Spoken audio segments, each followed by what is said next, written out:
푸틴이 항복 요구. 우릴 짜증나게 해. 우크라 20대의 경고. 지난 삶을 살고 있는 지난 사람들을 인터뷰합니다.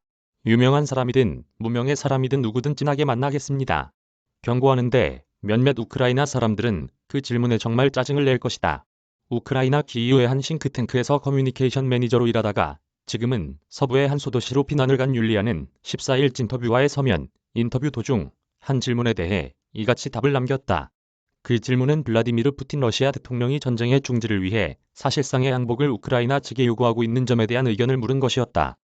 푸틴 대통령은 우크라이나의 비무장, 동부 영토 양도 등을 요구하고 있는 상황이다. 이런 상황에 대해 대답할 가치도 없다는 뜻을 율리아가 우회적으로 동시에 강경하게 피력한 것이다. 그는 푸틴 대통령에 대해 그의 미래에 대해서는 욕 없이는 말하기 힘들다고 적대 감정을 고스란히 드러냈다. 율리아는 질러시아 반군과 우크라이나 정부의 분쟁 지역인 도네츠크 출신으로 최근 몇 년간은 키이우에 살아왔다고 설명했다. 그러면서 여기는 우리나라다. 러시아인들은 떠나야 한다. 우리는 절대 항복하지 않을 것이며 러시아는 이 전쟁에서 성공하지 못할 것이라고 목소리를 높였다. 그는 개전 이틀 만인 지난달 26일 키이우를 빠져나왔다고 설명했다. 피난길에 오를 때 챙긴 것은 속옷, 양말, 티셔츠 2장, 점퍼 2개가 전부.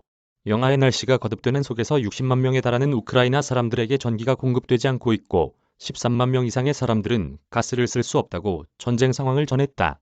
3천 명에 달하는 신생아들은 약품과 음식 부족에 시달리고 있다고 한다. 율리아는 러시아군이 인도주의 통로로 대피하던 민간인들에게도 폭격을 서슴지 않는 상황을 지적하며 이런 일이 실제로 일어나고 있다는 사실을 믿을 수 없다. 명백한 대량 학살이라고 비판했다. 러시아 측이 민간인 폭격은 없다는 입장을 고수하는 것에 대해서는 산부인과 아동병원 폭격 사례를 들며 푸틴 대통령이 말하는 모든 건 완전한 거짓말이라고 강조했다. 율리아는 러시아가 우크라이나를 상대로 일으킨 이 끔찍한 전쟁을 잊지 말아달라. 우리는 우리의 땅을 지켜내고 도시를 재빠르게 재건할 것이라며 러시아라는 국가는 국민들이 어떤 환경에서 사는지 대해 신경 쓰지 않지 않나. 우리는 우리의 도시를 러시아의 도시들보다 더 좋게 만들 것이라고 말했다. 그는 러시아에 대한 국제적인 경제 제재의 강화를 촉구하기도 했다.